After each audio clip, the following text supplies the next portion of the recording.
I'm chugging my Yeah, milk. man. Yeah, man. How you doing? Yeah, man.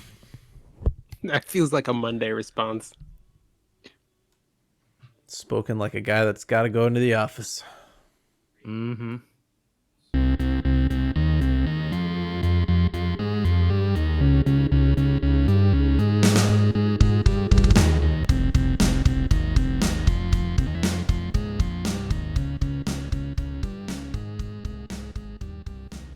Hello again. Hello Welcome again. to Jurassic Park. Aww. Is that not on your soundboard? No, but it should be. See? Look. This is Either madness. that or hold on to your butts.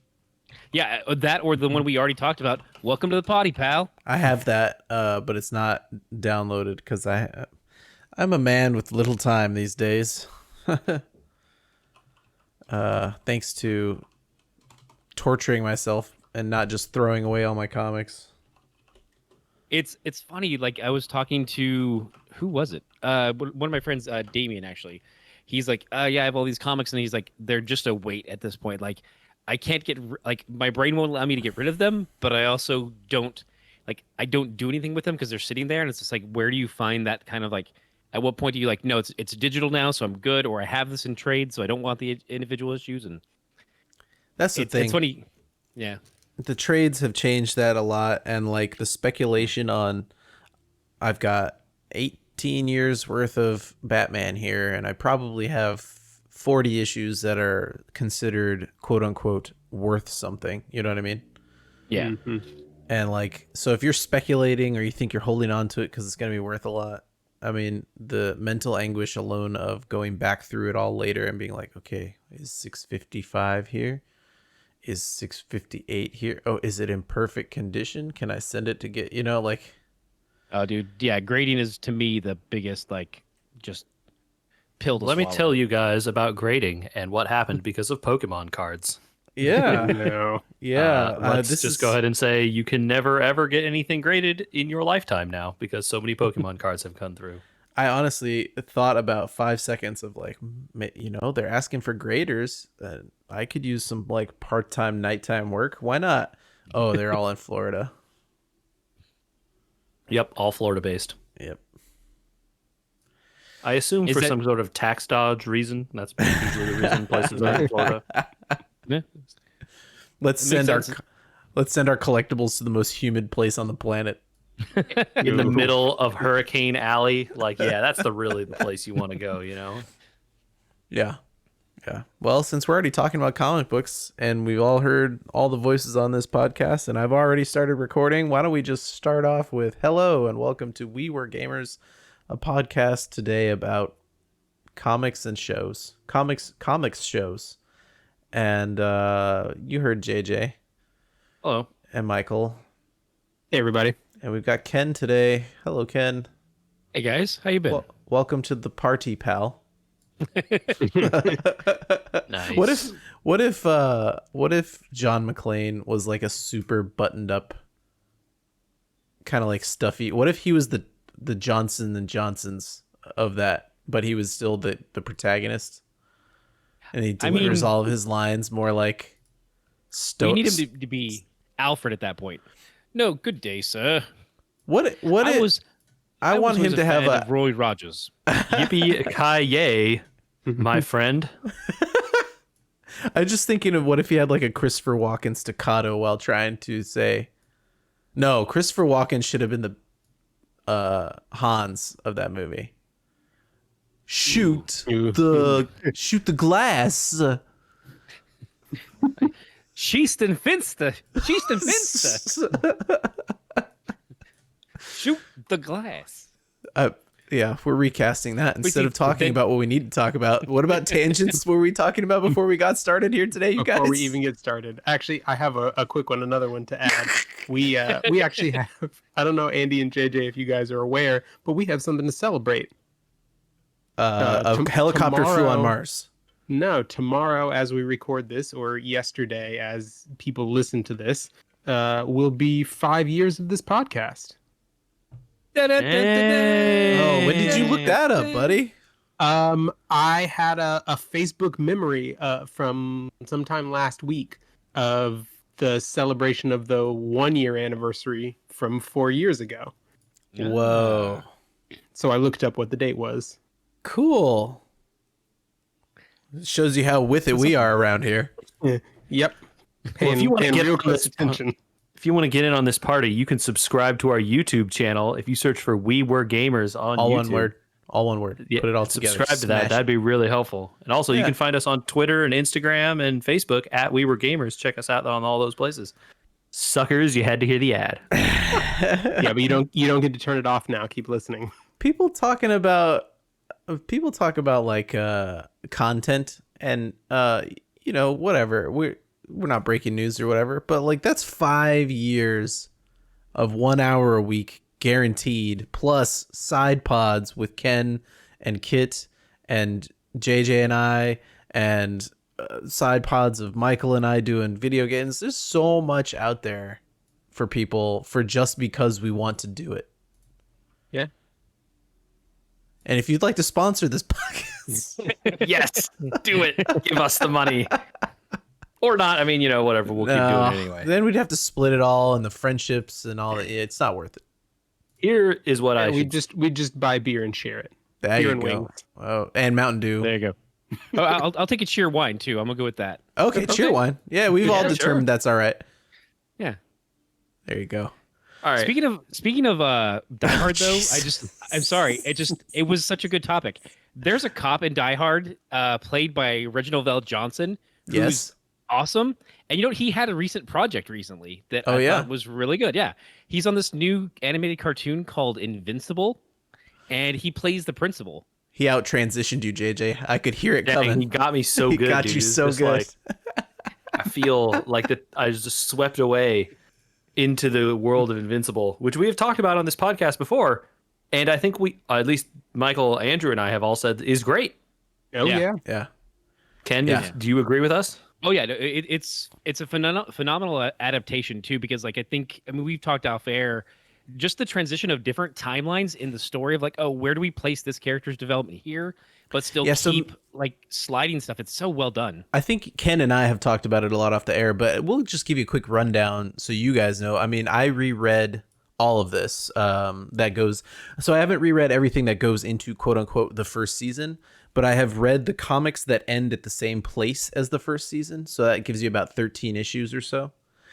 Now to clarify that's like, so Amber, the girlfriend, is barely a character in those issues at all. Like literally mentioned one time and in I think 2 panels, right? Yeah. Some villains that are in the show don't exist yet in the comic. Like multiple villains in the show, the side villains. Like I can't remember the Rock guy's name, and gosh, off the top of my head, I want to say Concrete, but now Concrete now might I'm be not- it. Granite? One of those dudes does Bedrock. No, Badrock is an Image character, but that's from I want to say Youngblood. So different. Oh, it might character. be. Yeah. I'm trying to. There's too many Invincible characters out there. Well, then also like some of their names are just like, oh, it's like, oh, robot. What's he like? Okay, it's pretty Yeah. on the nose. Yeah. So where do you? It's hard to track down those names sometimes. There's also storylines that were cut completely, and the relationship with his dad is put much more forward into this versus it kind of being a side story until towards the end. Well, let's just say spoilers now, right? Spoilers now. Yeah, we're gonna Spoilers spoil the heck now. out of this. This is the last warning of this podcast. And I also wanted to throw out there, I don't know if you noticed, Ken, you might be the one to pick up on this, but the diversity of the comic is completely revamped. I think when I was reading the issues, the only person of color that I noticed off the top, just straight up off the top, is Black Samson. Invincible and his family is not specifically, he and Debbie are not AAPI characters off the bat, right? They're nondescript. Yeah. Amber's white, William's not, at least at this point in the comic, a gay character. You know, Debbie's hardly anything. I mean, specifically, Cecil says to Debbie in the comic, like, I know you don't have an income and you don't really do anything, but here, we're going to provide for you forever. It's like, oh, okay, that's weird and off-putting. When and I'm reading trying to it. remember. And I think she has a job later on, but yeah, at she the does. beginning, there's just like Right in the maybe beginning, real she's just estate. sort of there. Yeah. She obviously ends up a character later. When we talk about Oliver and other people. In the comic, but yeah, it's crazy. I mean, Cecil in the show starts off, you know, from the very beginning, right? But he doesn't show up until after everything goes down in that final fight. Cecil then shows up, right? But I mean, can you imagine the show if Cecil wasn't there? Yeah. Oh, Jesus. yeah. Wow. Yeah. Well, that's the funny thing too, is like the way they push different stories forward. Like there's the demon who they talk to, who's the I want to say Detective Demon. I'm trying to remember his name in the show. By the way, it's Titan, who's the rock guy. Damien Darkblood. Damien Darkblood. Yeah. Yeah. In the comics, I mean, spoilers for the comics, like we said, but he doesn't find out what happened to the Guardians of the Globe until like 6 issues after Omni-Man already outs himself. And he comes back to Cecil. He's like, by the way, I found out what happened. He's like, yeah, we know. What are you talking about? What are you doing here? Yeah, let's do our best, Ken, you and me, to not spoil the comics. Yeah.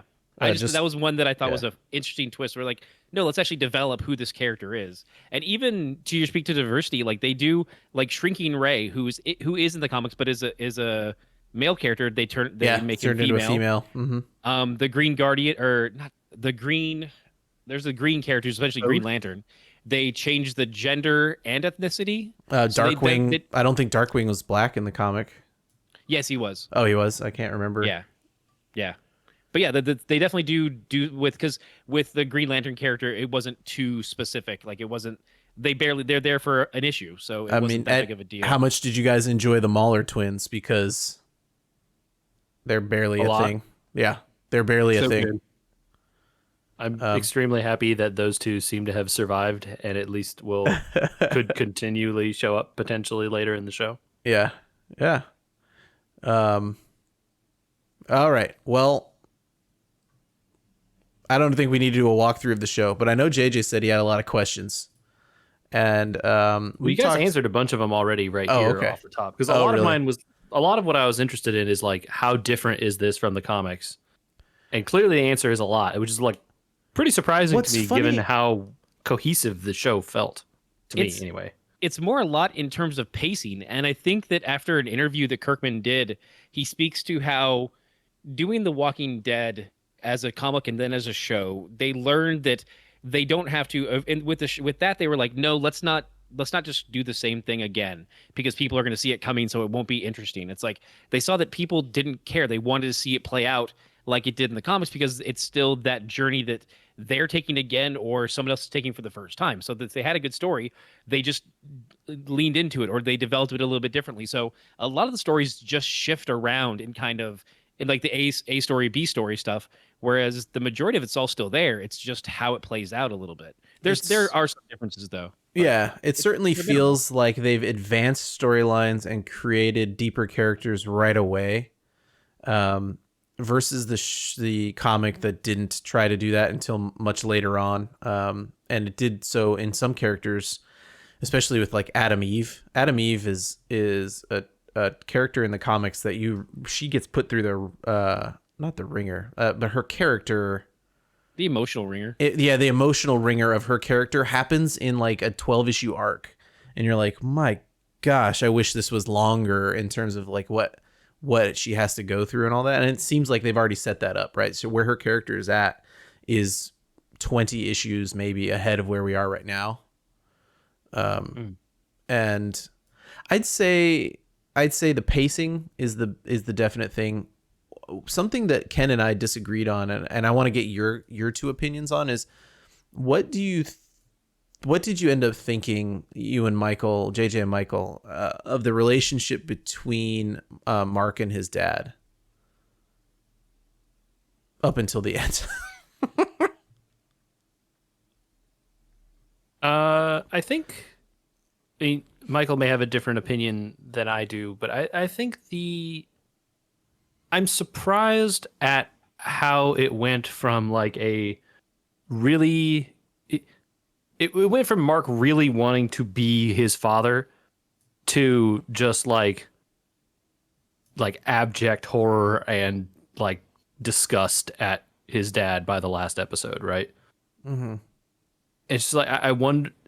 I mean, we haven't seen the whole arc here, so it's hard for me to know, right? I feel like it's hard for me to like gauge how the arc of his character is going because, like, is this still, as far as I know, is this still upward rising motion, or are we on a downward arc or a, like what's happening with his character here? It's certainly an arc was completed in the course of this one season, but I don't know, like, I don't know what the end state of this is. And given how much happened in the first season, like I don't like is Mark gonna survive a second season? Like I don't know, like that title card doesn't have a lot more room for blood on it. yeah.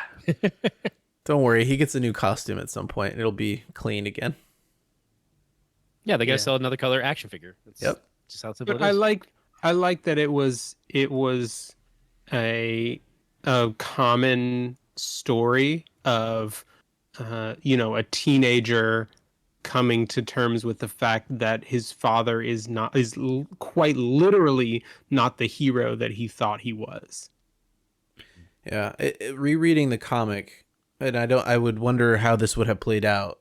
He has a much different relationship, it seems like, with his dad, where he idolizes him more as Omni-Man than he does as, Mr. Grayson, his father, right? And they changed that up in this show of showing you relationships with where the two of them are interacting about him growing up versus, I think when I read it again, it was much more of like he develops mostly on his own versus the training with his dad and that sort of stuff. And just sort of is having fun being a teen superhero who really doesn't have any consequences. And then out of nowhere, his dad shows up and it all goes south, and immediately he's betrayed by what's kind of more like a hero than a father. Yeah, and there are there's good developments that are different within the show as well. Like in his first interaction with the Flaxons, he's in out of his element. He's like, oh wait, I can't handle this, and he starts to hyperventilate. Like he has the proper reaction I think most would have. That's Whereas in very the comics, very he's different. just like gung ho, let's go kick butt. Yeah. Because to a certain degree, he is invincible, but this has a better kind of human reaction to that. Oh man, and the change in that was crazy. The change in the Flaxon fight. The Flaxons are the ones that age when they came through the portal. I don't know if you remember that fight. Okay, the aliens that show up like 2 or 3 times. They show up 2 or 3 times. So in the comic, Omni-Man says to Invincible, "Hey, yeah, I could use your help fighting these guys, it seems like." And they go and they show up and they beat the tar out of the Flaxons, and Omni-Man gets pulled through a portal, and then you don't see him again, and then he shows up later and he's like, they tried to take my powers from me, but eventually I escaped and overthrew their government, and I'm back. With the help of rebels. With the help of That's the thing rebels. is- That's right. Yeah, That's right. and But so in the it's like, show, you it's- get the cut to where he's on the planet and he's just annihilating everyone. Mm-hmm. And you get that insight into his character. Meanwhile, Mark and the Guardians, the new Guardians, are whiffing and failing, right? Yeah. Yeah, that's And a it's the thing, great too, that's- change. It's an interesting take too, because in the comic, there's the shift there is that you don't know that who kills the Guardians. You just know that they die. They all get called to the Watchtower essentially, and then someone takes them out. And so for those first 13 issues, you don't know who is the culprit. So they do a better job of adding that tension in there. And when it happens with Mark's father, like when he disappears, you're like, oh, like he goes home and he's like, Dad got pulled into a portal, and his mom takes it in stride, and she's just kind of like, well, I guess he won't be here for dinner, and she kind of just goes with it because she accepts living in a comic book world, which is kind of it's a good way to play it. But then he does eventually show up and go. He's like, "All right, I got to shower," and just walks upstairs, and they all play like normal. But you do see some relief on his mom's face, and he says that part about, "Oh, I was depowered for a bit, and thanks to the rebels, I got loose, and I was able to get back to you guys." But because he is an unreliable narrator, we never think about it that's how it played out. But in retrospect, you're like, "Oh yeah, this is totally how it could have played out," and we just never saw that. Yeah, I think bringing up the fact that he's like clearly not trustworthy at the very beginning of the show sets up a really different. I mean, it sounds to me like a really different dynamic than the comics were going for, where they're sort of making a mystery out of it, telling you up front who the culprit is, and then sort of like building the dramatic tension instead for the whole season, right? Like, are they going to find out what's going to happen, what's actually going on? Is a different framing for the story, which then gives you a lot of interesting. I mean, like I really, like I said, I really loved this series. It was great, and I think if they had done it the way you described it in the comic, like a more of a straight adaptation, maybe it also would have been good. I mean, Lord knows that the cast is talented enough probably to pull off anything, but I feel like this framing at least made me more interested as a viewer. I think one thing that Kirkman maybe learned from The Walking Dead, and what we as a viewing populace have learned over the last 15 years of remakes after remakes after remakes. I mean, even in the case of that most recent Mortal Kombat movie, this was probably the case, right? That sometimes our perceptions and memory of something is better than being directly connected, right? So like my perception and memory of what happens in Invincible, I didn't reread it before I watched it. I reread it after on purpose because I wanted to see how much of it felt the same and how much of it I felt like I was surprised by. And none of it felt, when I watched it without rereading it, out of place in a, whoa, that's a huge change, except that things were out of order. Right? Like I knew that I was going to know that Omni-Man had taken out the Guardians. But being shown it right off the bat and then living with the tension of it was a difference that felt like it was connected and had the same spirit as the comic, but was new and exciting. And all the changes that made it, I think, in my opinion, better. I love the comic a lot. I plan to reread the rest of it. Maybe in the same way, I'm not sure. All 144 issues. Wow. Ooh. Really going out of on a limb there. It's a lot, because I thought about the same thing too, of like, oh, maybe I want to go back and reread it. I'm like, I have some of the trades and some hardcovers, but I'm like, oh wait, how many issues? Like there's 144. Like that's insane. Yeah. Like it's a lot to get into. And I'm like, man, how much are we going to get through with, you look at a show and you think, okay, it's going to be 5 seasons, maybe. Like how deep are they going to go? And what they're going to have to cut, and they've already cut some. If I went back through, this first trade, they cut some out, and they've already gotten into trades 2 and 3. Yeah. Oh yeah. With a lot of the B stuff and yeah. And now that they have extra time, it'll be amazing to see how they connect in characters that span multiple books, because they'll need to soon, right? Anyway, my point I was trying to make, really to wrap it up quickly, was that we didn't hear too much from Michael. We didn't know what Michael's take on the show. Oh, I just meant to wrap up my previous thought was that sorry. That maybe sometimes the best way to approach something is for them to think about it in its entirety and make sure it's all the same in the way that it feels, and not in the way of The Walking Dead try to trick you into believing what's going to happen, or that like, oh, this person dies a different way, or oh, maybe this person doesn't die, or dying is not the only thing that matters, obviously, but like changing the relationship, like what if Omni-Man wasn't the bad guy at the beginning, that sort of stuff isn't the way, as much as it is.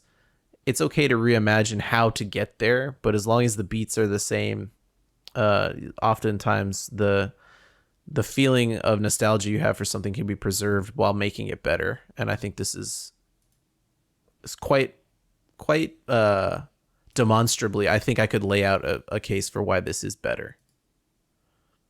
At least in terms of trying to tell it for TV than sticking to what I reread. Anyway, Yeah, Michael. absolutely. Yeah. Yeah, I was just going to add that I think it's much more engaging for the driving question to be a why rather than a who. Right. So by not introducing Omni-Man at the beginning, the whole story is being driven by who committed the crime. Whereas when you know what happened but not why, I think it makes for more emotional investment, because you know that you have this character who the whole world thinks is a hero, but has suddenly, and as far as you know, without any good reason, slaughtered a whole bunch of the rest of Earth's heroes. And wanting to know what drove him to do that really sort of keeps you going with the show. Yeah. That's such a good point. Like, oh my god, and it transitions perfectly into the next thing we're going to talk about. Knowing why characters work that way, and the why of like, making the show about the characters as opposed to about the action or the whodunit or the like the fighting is why this show is so great. And I think it's your question about like characters, why do they act the way they do, really does impact like some of what I want to say about Falcon and the Winter Soldier, which is the next thing we're going to talk about here. I guess spoilers for that too. I just want to start like spoil literally everything about that show. So yeah. if you don't, What a different show. What a wow. And I just like to continue my thought. It literally is like that show, I think, doesn't understand the thing that Invincible does understand, right? It doesn't understand that like you can't just have like staple action scenes onto cool characters and then end up with a good show.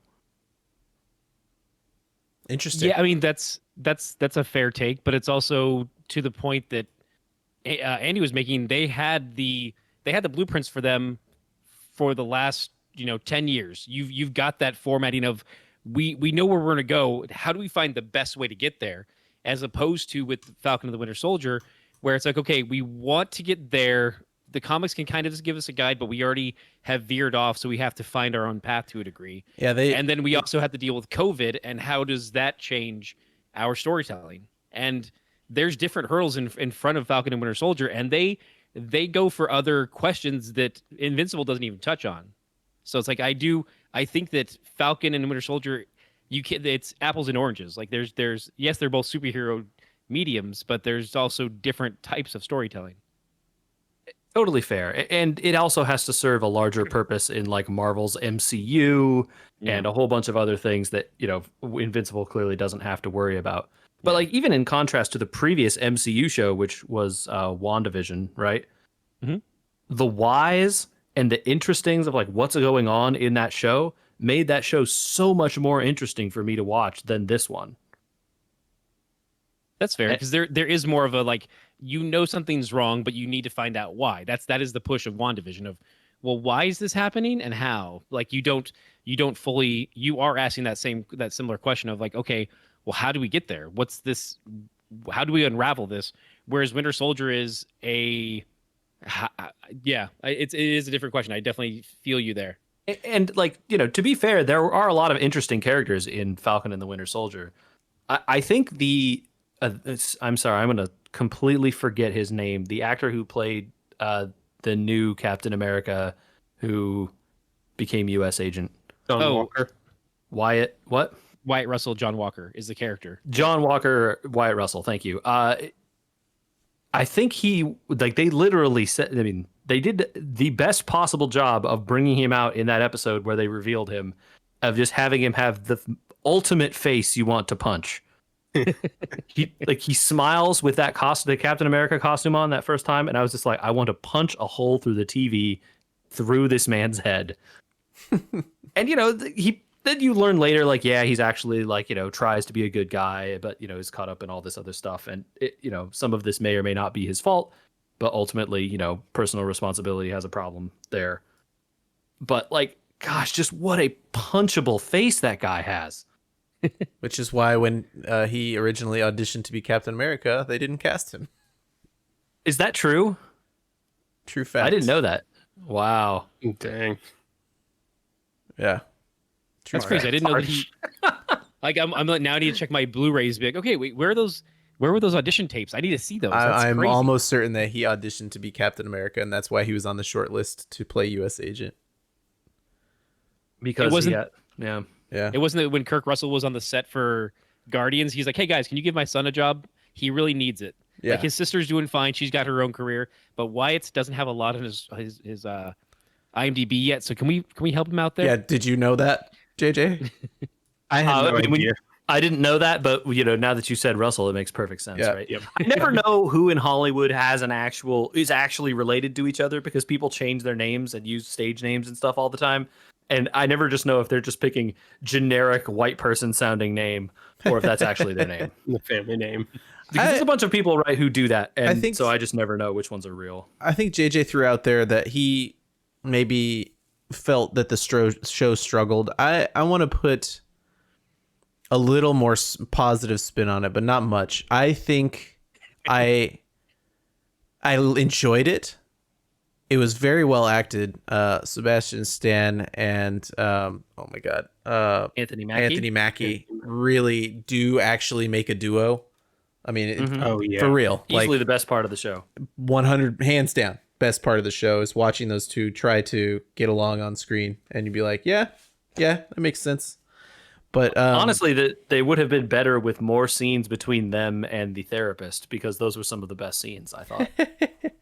She is a great character actress who has done like other roles, very similar in other shows. And like when I saw her in the trailer, I'm like, this is great. This is the perfect casting because just like one of those like perfect when you're like, oh, we need this kind of person. Well, why don't we just hire that person? Oh, okay, let's. Easy, Edie great Falco, character actress. I think is her name. Yeah. that sounds about right. Yeah. but it, Oh, sorry. I just want to finish my overarching thought here. The villains are laughably didn't like. There's no thought to the villains of this show. Almost zero. The surprise of, oh, the power broker. It couldn't possibly be the person with the last name Rogers. Oh no, it is. Carter. Or Carter, whatever. You know what I mean? Well, they gave that away in the second episode. Only if, yeah. Well, they assumed you weren't paying attention because they really tried to draw that one out. Sigh. Yeah, well, but the thing about it is that it's good. It's a fun thing to watch. It's enjoyable, but it suffers from what I think WandaVision somehow escaped. And I don't understand how and why. Which is that things happen in WandaVision that kind of matter.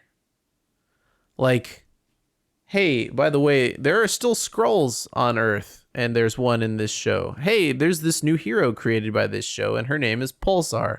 Hey, there's a White Vision out there now that's powered by Wanda magic. There's like all this stuff that could show up later, and people might wonder about how it came to be.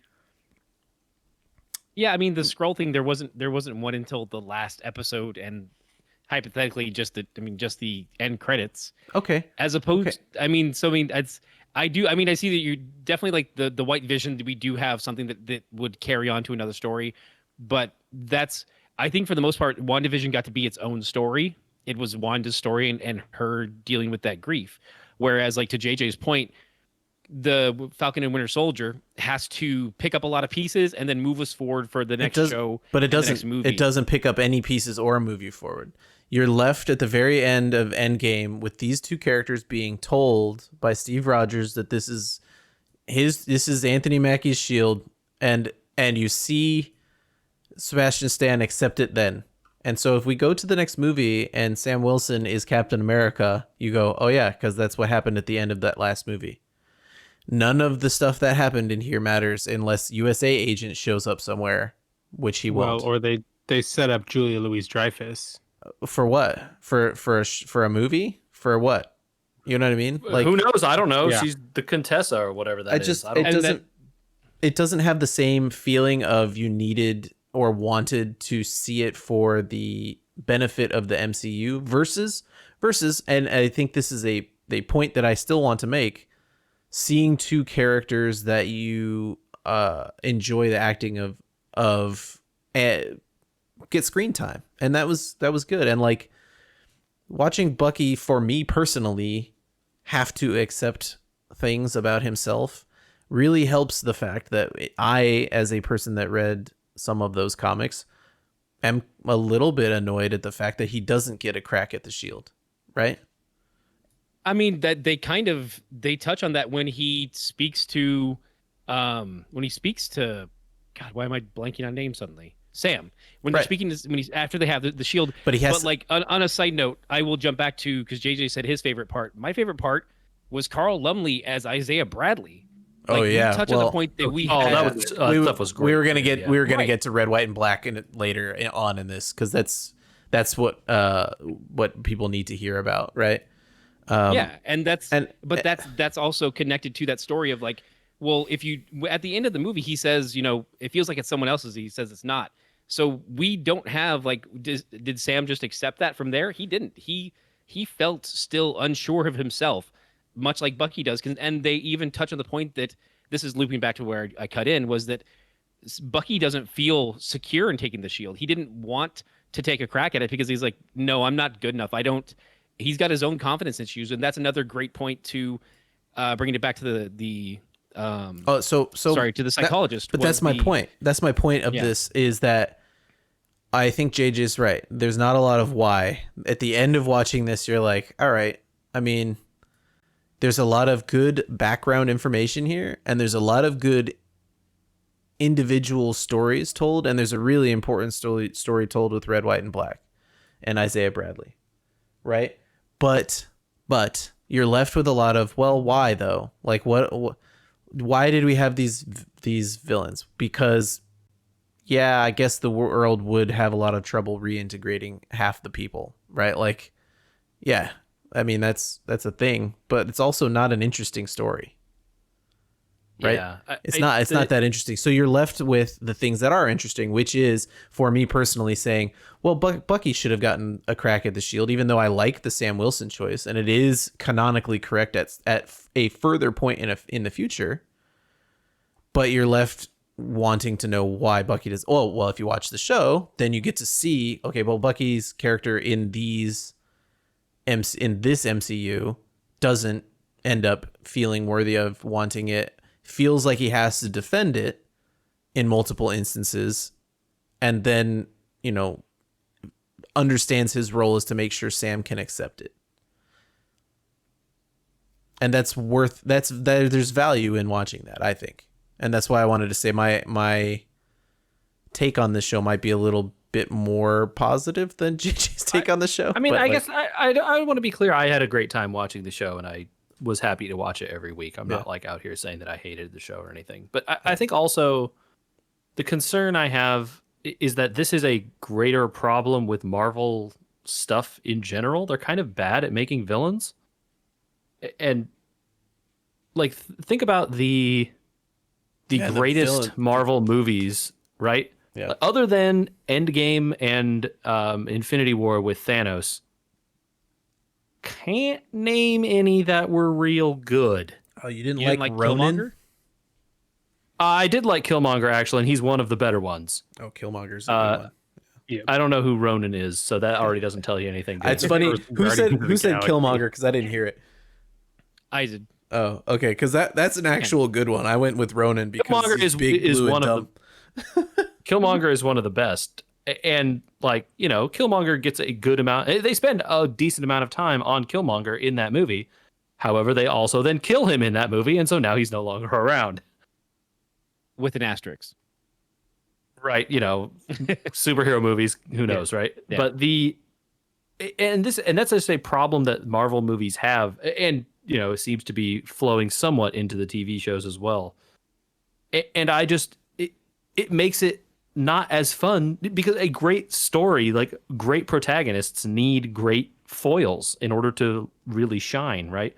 And so something that you get, even some of the best Marvel movies like are kind of lacking in the villain department, like Iron Man 1. Who is really the villain in Iron Man 1? Jeff Bridges, who runs that corporation. That's kind of it, right?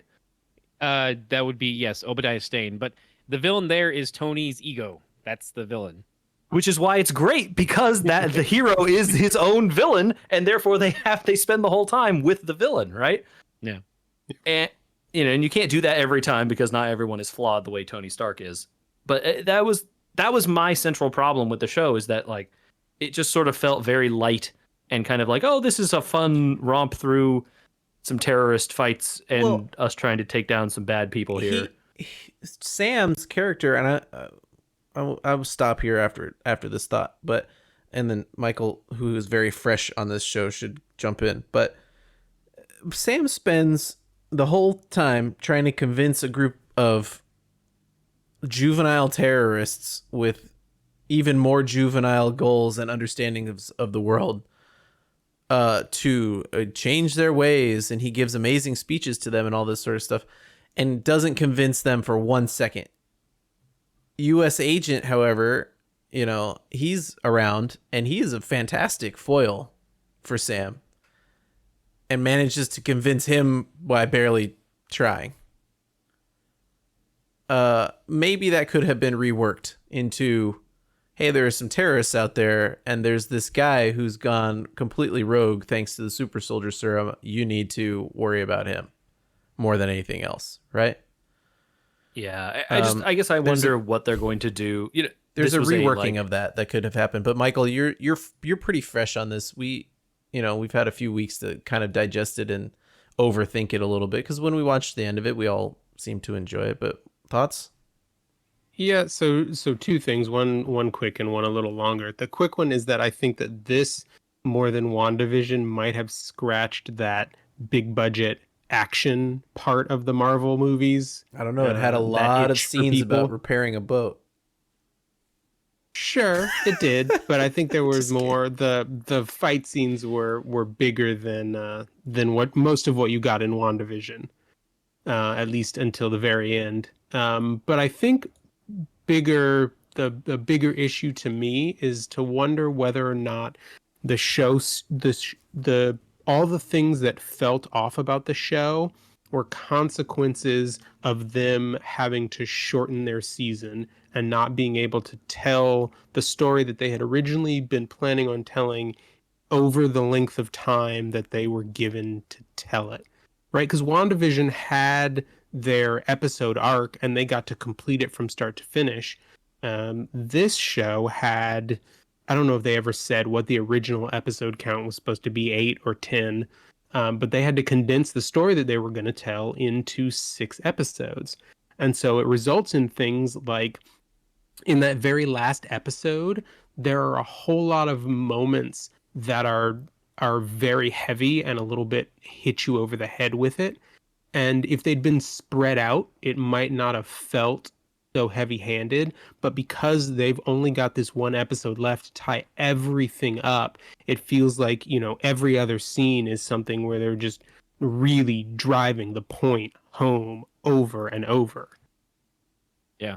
And there's something, I mean, to that point, we were supposed to have Black Widow before this, and then also have have Falcon and Winter Soldier before WandaVision. So their timing of like, okay, we move things from here to there, and now we're getting the stories, and kind of like we did get that big adventure show like you're speaking to, like we had the action packed one, and Wanda was going to be like the more home story, or the story about this just Wanda individually as opposed to a greater MCU thing. And so you do get to have that consolidated storytelling, and throwing it off that. And then there's Malcolm Spellman, the showrunner and head writer. He's talked about how some of the storylines he had to be cut because of COVID and the changing of the formatting. So they're like, okay, well, he's trying to still tell that story in hopefully Captain America 4. And so that's because he still really loves that initial story core that he had, but he had to let that go. So where do you kind of find that pace afterwards? That's a big That's question. interesting. I don't think I knew that this was supposed to have come before WandaVision. Yeah, I mean, I'm sorry. I hopefully I didn't spoil anything, but there's a character that shows up in this who was supposed to show up first in Black Widow, or we were supposed to see first in Black Widow. Oh, really? Do we? Yeah. Oh, Do we? Oh, is that Julie Louise's character? I confirm or deny. Yeah. Gotta be. It's gotta be. It's got to Somehow be her that makes character, sense. right? Because then you wouldn't be like, oh, well. Was that it? would have made her make a lot more sense, because to me she felt really jarring in this, because her character was very out of step with the tone of the rest of the show. She seemed like she was supposed to be an after credits tease, and yet Yeah. she showed up like multiple times. You're like, who are you and what do you do? You not explained? Yeah, and I think that part of that too, like with Sharon Carter, like her being the power broker. I still don't see her as the power broker. I see her as one of the underlings, because there's just certain things that don't totally gel with that story, and it feels either that's because I don't accept that the way that character went from a hero to a villain, or I also put that a little bit on the way the story kind of had to unfold in that way. Oh, it's I think very. we It might was still very see her. jarring to be like Sharon Carter's a villain, and you're like, I guess maybe not a villain, or maybe anti-hero, but at the worst, you'd be like, Carter, come on, really? We're gonna believe that? Yeah. Am I supposed to know who Sharon Carter is from something else in the MCU, or is this a new character? She was in She was in Captain America: Winter Soldier, and she was in Civil War. Okay, so Civil War was the last time we saw her? Yes, she's also the niece of Peggy Carter. Right, I got that part. Okay. I just didn't. Okay, I haven't rewatched the Civil War and Captain America: Winter Soldier in a long time. Yeah, so- and they allude to her previous appearances when they're talking about having stolen the shield the first time. Yeah, I assumed it was something like that. I just haven't. I just had no memory of that, just because like everything before Infinity War kind of was just like a blur at this point, since I haven't gone back and seen it. I mean, it's been probably 8 years since you saw one of them, so it's Yeah. understandable. Yeah. Okay. Well, yeah. I wish I could know more about what the original plan was, because I feel like this show was like almost great in several places, right? I think it was Yeah. great in several places. Yeah. And I think, But as a whole unit, though, I definitely agree with that sentiment of like, there's so much great there, but there's some disconnect at times. Like I would wholeheartedly recommend, if you have Disney Plus already and you're looking for something fun, this is pretty fun. You can watch this and have a good time. I don't Yeah. think anyone is going to be sad watching look, this. if you have this or a Mortal Kombat in front of you, watch this instead. And then watch Mortal Kombat, because why not? No, I mean, yeah, I guess you already paid for HBO, so you should watch the Mortal Kombat anyway while you got it, right? If you So- got it. And then watch Warrior, because Warrior's awesome. I know I'm just adding more homework to people's lists, but Warrior's a great show. Also on HBO Max. all right. $5.99 a month. We're missing the real point. We're missing the real point of this show, which was that they made red, white, and black canon, Yeah. which is an amazing feat for, I think, Marvel in general. I think they're going to get a lot of flack for having done something quote unquote preachy or PC or whatever else you want to call it. But I don't know, Michael and JJ and Ken, how you felt about the Isaiah Bradley storyline. After watching this, we went back to watch Captain America: The First Avenger with that tone in mind, and it changes the MCU a little bit for me. I saw someone else make the exact same comment. They did the same thing. They went back and watched Captain America and said that watching it, having that context set out for them, changes the way that they view certain ones of the characters Absolutely. in the original Captain America. I think it's a good change, honestly. In that it is fitting with the times we live in that people are not so rah and trustful of our government as maybe they were back when Captain America, the first one, came out, and certainly not so much as when Captain America the comic came out, right? And it certainly does seem like something you could believe that this country's government would do. Well, there's the scene. There's definitely that scene in that movie, the first Avenger, where Peggy says, "Oh, they're taking blood out of Steve Rogers, right?" And she says, "The secret of it is locked away in your blood." And my heart just hurt thinking about that, right? Yeah. We're like, oh God. The thing that I thought was the hardest part to take is when he comes back after he's like, "Oh, I broke out and I saved my buddies, and when I came back, they arrested me." And then you watch that scene in First Yep. Avenger, Yep. and he breaks out and he That's- saves his buddies. It's there for a reason. I was going to talk about that one too. I Yeah. have it written down right in front of me. Yeah. Yep. Sorry. No. That's intentional. Right? It's certainly intentional. Right? Absolutely intentional. They make the point that he served as honorably and faithfully and possibly even more valorantly than Steve Rogers did, and they locked him up and threw away the key, right? Yeah. Yeah. And you have to think about what Isaiah Bradley is, right? He's a super soldier. He's not a villain. Yeah. Yeah. What did USA Agent do in this thing just by being ignored a little bit with his super soldier abilities, right? Yeah. And what did Bucky do and all these things, and Isaiah just pretended to be dead because that was, I don't know. I don't know if you have any. He didn't want what had happened to him to basically to continue. Yeah, and it's definitely a statement on the relationship of Black Americans versus white Americans to, what they feel entitled to be able to do or need to do. There's an interesting shift in the original Truth, Red, White, and Black too. That he does still essentially get released. He's not in prison for as long, and he gets released, but he does end up becoming a black folk hero in his community, and he ends up he does end up being back with his wife, and they change that, and it is definitely to counterpoint to Sam, be like, hey, this is definitely the darker path that it could go. So it is to shift that, and it's interesting to see why they do that for that story, and to see where the comic goes with that, and how also that legacy continues on, because it seems very clear to me and many people looking at the MCU is they're building towards a Young Avengers, and in that too, we do have a Young Avenger in the series. So it's a really great. I mean, of course, everyone should go out and check out Truth, Red, White, and Black, because it's a phenomenal story.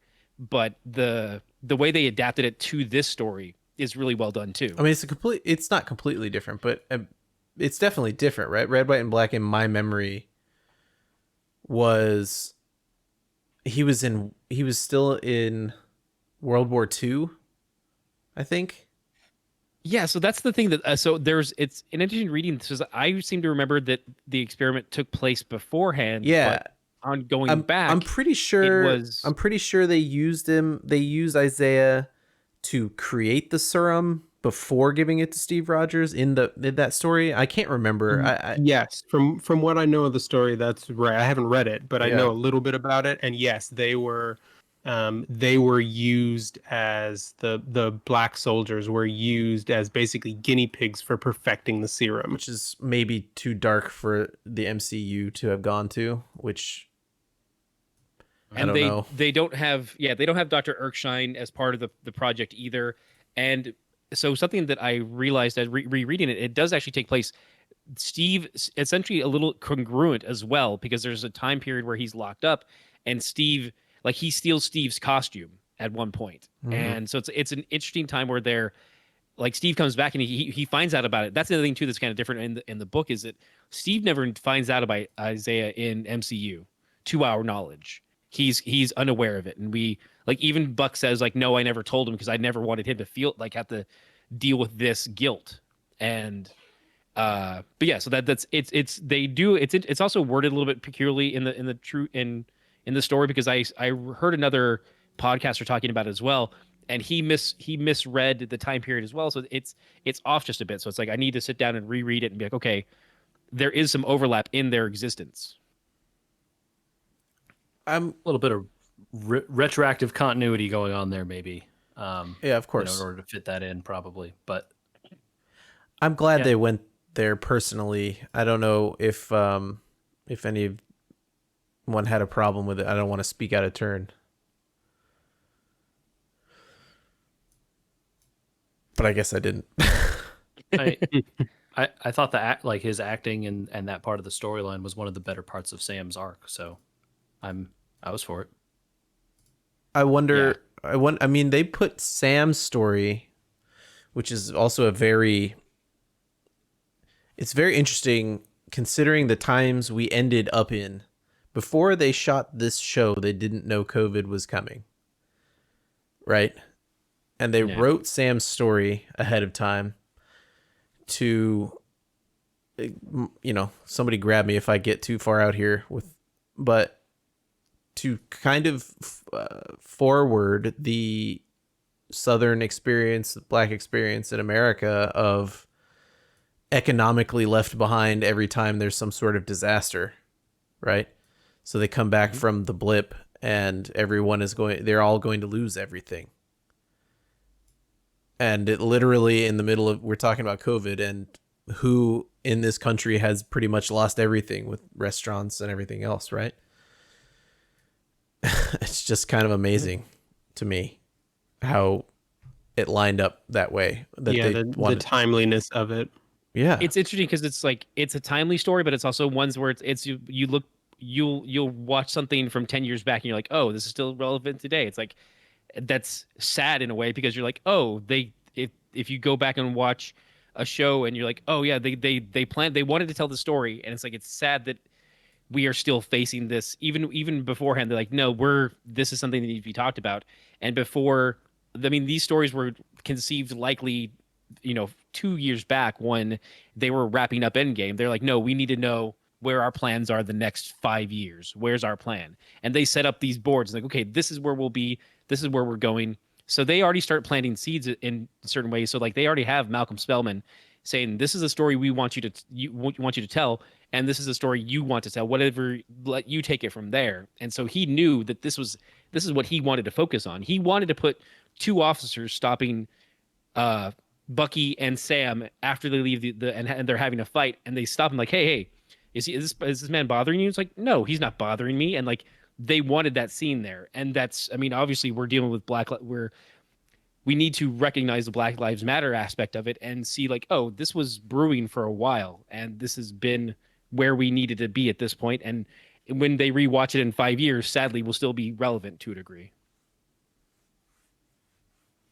Yeah. Yeah, and I think that the timing of it made even more impactful the struggle that they've set up between Isaiah and Sam of, how much change can you really affect by being part of the system versus trying to dismantle it and put something new in its place. Yeah, it's really a interesting take on I don't know, it's a bad word to use but I can't think of like a non-revolutionary philosophy, right? Sam is not out here trying to tear down the government and start over. Well, he still has, Yeah. he has the Steve Rogers opinion, roughly Steve Rogers opinion, that exemplifying the good, being out there and showing people how it's supposed to be is more advantageous than, unfortunately, Isaiah's opinion, which was they're never going to respect you, and so you shouldn't respect them back in a way. I mean, that seems to be what his opinion was. I don't know if I got it all correct there, but his lived experience is that it's impossible to come out the other side of what they're asking you to do with any advancement or self-respect, which Sam sees as wrong. I think Sam, I think Sam can see that, but he also sees that was his experience, and it comes down to it is that it's hope.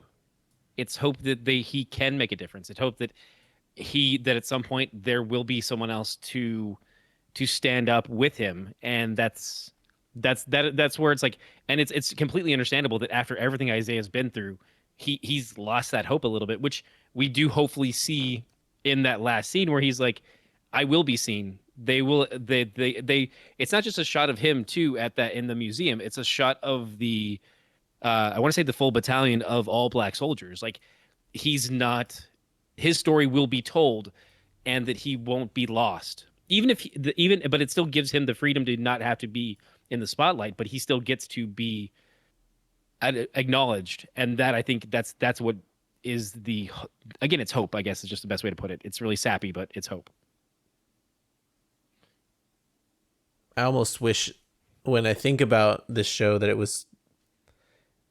I think about it as two separate shows almost, right? Like, that storyline is so important and falls into the MCU in a way that affects other things, in your opinion of other things, even if it doesn't change the story of the first Avenger.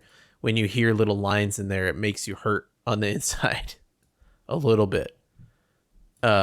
Versus the story with I don't even know the stupid name of their stupid terrorist group anymore. I've forgotten it. I put Flag Smashers.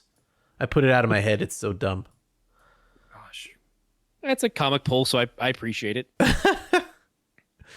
And still it works within the ideology of what they're trying to push forward. So they adapted that character, just like Zemo. Zemo, who is just I'm a bad guy. Like, they do eventually get some death to Zemo, but to a certain degree, he just started out as like, I'm a mustache twirling bad guy. And over time, we get to the MCU version, he's very enjoyable in the show. There's times where I'm like, I trust him more than I trust John Walker. Why is that? And it's a weird feeling, because they do such a good job of writing this villain. And we were speaking earlier of, lack of quality villains. I think Zemo is a quality villain. It's weird that And he just because he is bad guy does not mean he is bad guy.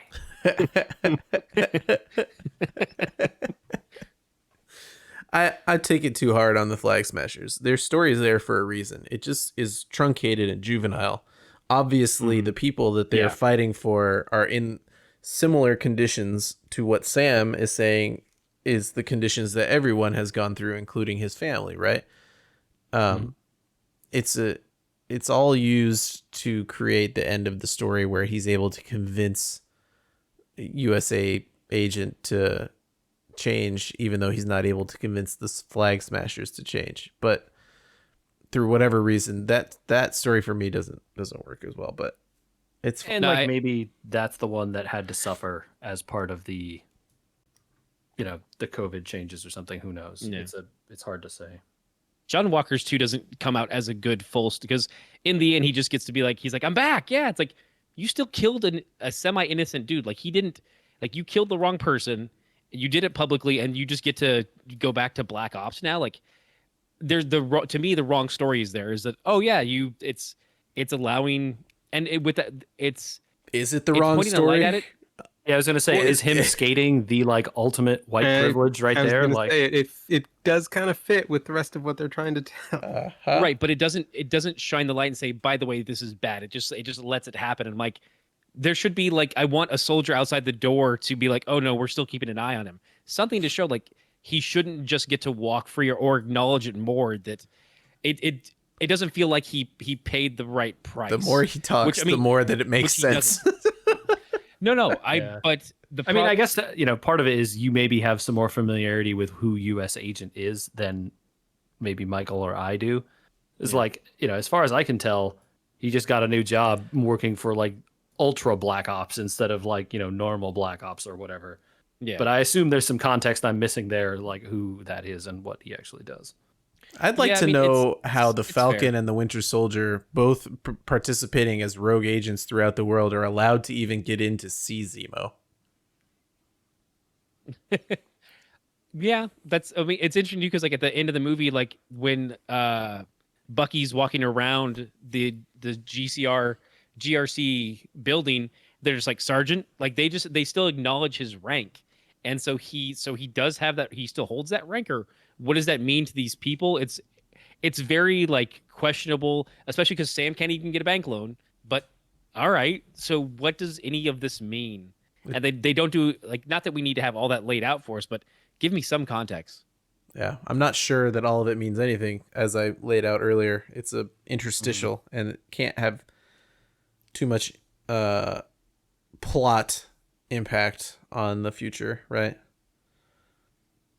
Although he gets a pretty nice costume.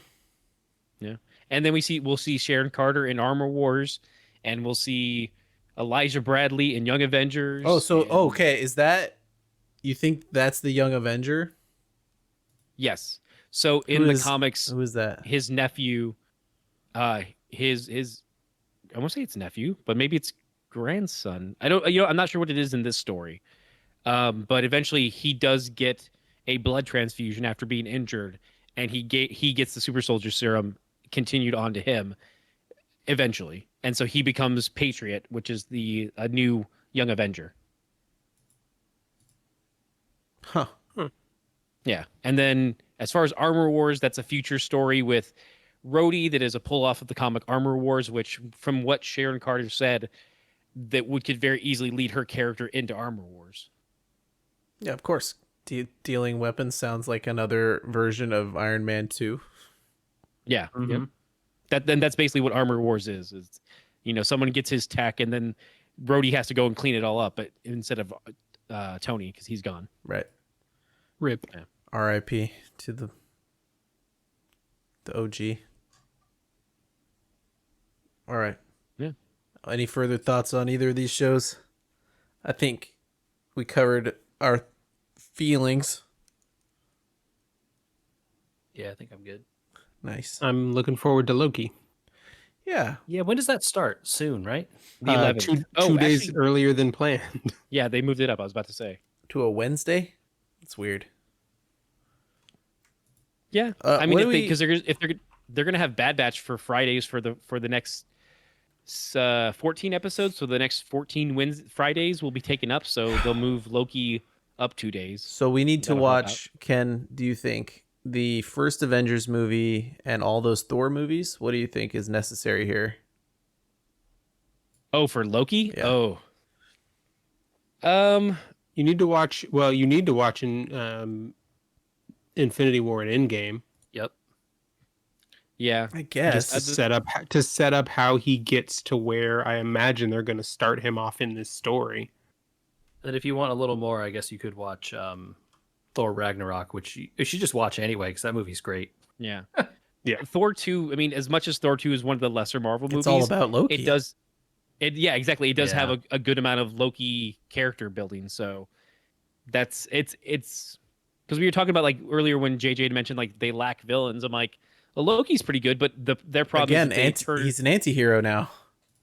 Well, also there's a new term that I just heard. Is there anti-villain? And I'm like, what?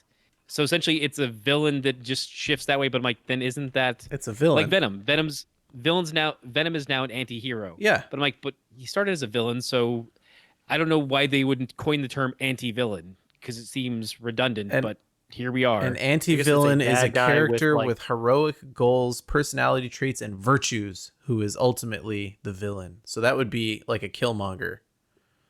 Yeah. Mm-hmm. Would be an anti-villain. So no, Loki's not an anti-villain. He's an anti-hero.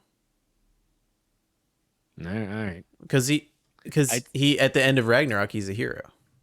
Depends on how much you believe what he's doing is out of virtue or for himself. Sure. Well, there you have it. Yeah. Anti-villains everywhere. In the meantime, JJ, do the thing. Yes, if you would like to tell us about who else is an anti-villain and why we should care, you can send that to podcast. Part of that is important. I mean, why should I care? I don't know. Anyways, you can send that to podcast@wewergamers.com. We are also on the social media. You can search for us at wewergamers, Twitter, Instagram. We're on Facebook on there. Subscribe to us on YouTube. It really would be helpful. We Were Gamers, all one word. Check us out. Hit that subscribe. Get that little bell icon to get notified when the sweet videos go up. They are sweet. Very clear. Very sweet videos. They have visualizers on them. Yeah, they're awesome. Yeah. Magneto would be an anti-villain then, right? Yeah. Well, Yeah. except when he's an anti-hero, because he's also Oh god. been a hero in comics. That's I mean, there's why I think too it's many an odd- issues of X-Men to sort through. Yeah. That's why I Yeah. think the term anti-villain is like redundant. It's like, I mean, I get it to a certain degree, but also like there's already kind of a term that kind of fills in that gap depending on the story. So Yeah, well, the Punisher would end up being an anti-hero because he's never really been a villain, right? aside from some issues in alternate timelines, yeah, I mean, it's mostly yes. Yeah. I'm just trying to think of standard anti-heroes. Anyway, that's a project for another time.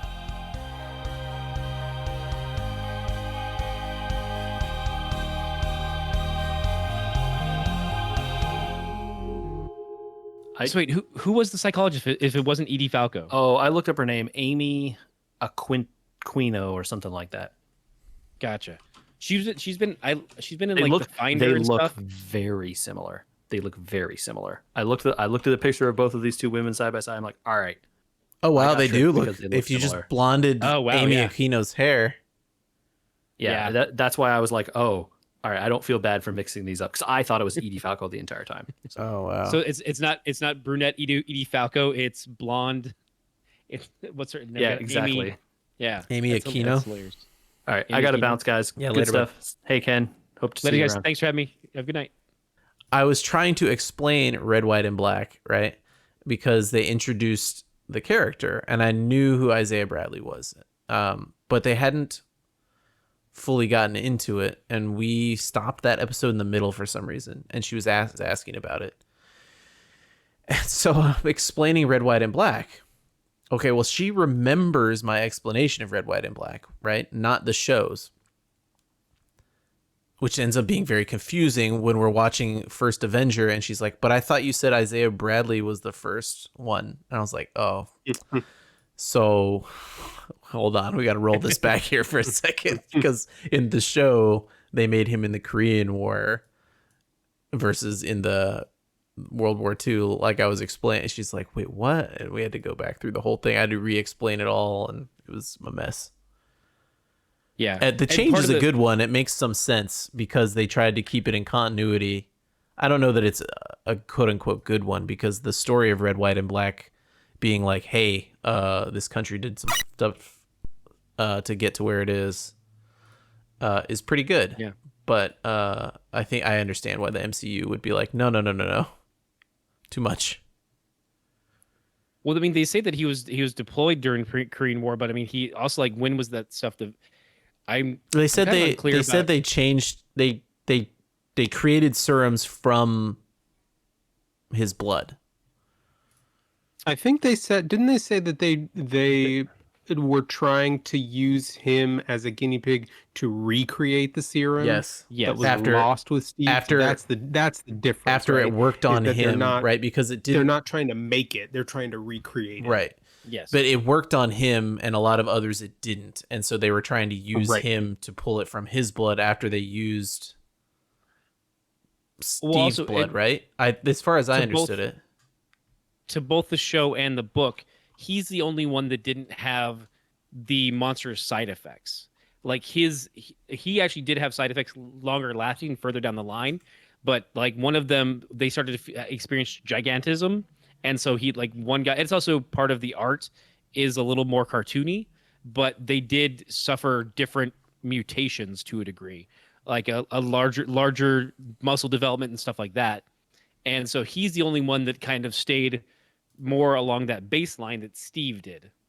And he's the only one who, because of that, survived. All of them eventually died off due to complications from the serum. Where they still would have, because there's a mission or two where there's like at least 3 or 4 soldiers that go out because they all have a super soldier serum variant in them. But his was the only one that kept closer to the baseline idea of what they were hoping for. And so that was also in the show they mentioned they wanted to know why it worked for me and not the other guys, because the other guys it worked, but one of them had a giant head because it just the muscle growth went that way. Hmm. The giant head part was only in the comics. But yeah, it's good. It's sad because like I look back at I see what the show did, and I think it is a better story, especially to push Sam forward. But the comic does give me a little bit of ray of hope because Isaiah does end up meeting like Muhammad Ali, Malcolm X. He gets to be that black folk hero, even if it's just on the down low. He still gets to have a bit of a life afterwards.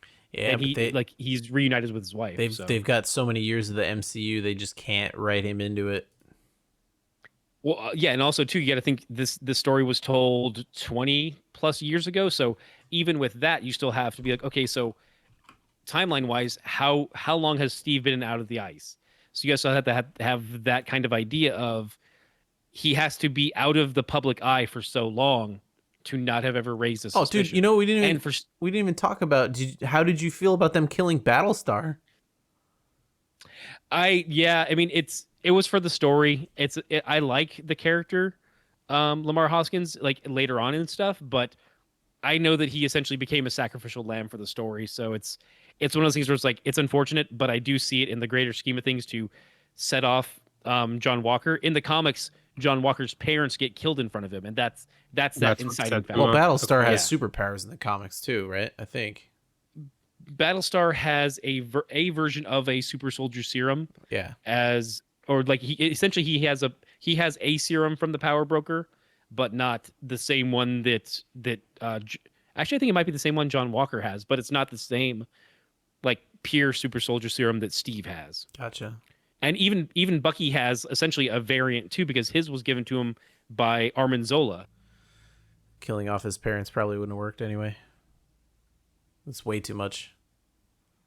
Yeah, I mean that's also casting two more people and You like, didn't have the time to work them into the story in any way that would have made sense. It's just surprising. Yeah. They like introduce a character that people know. Battlestar is not an unknown.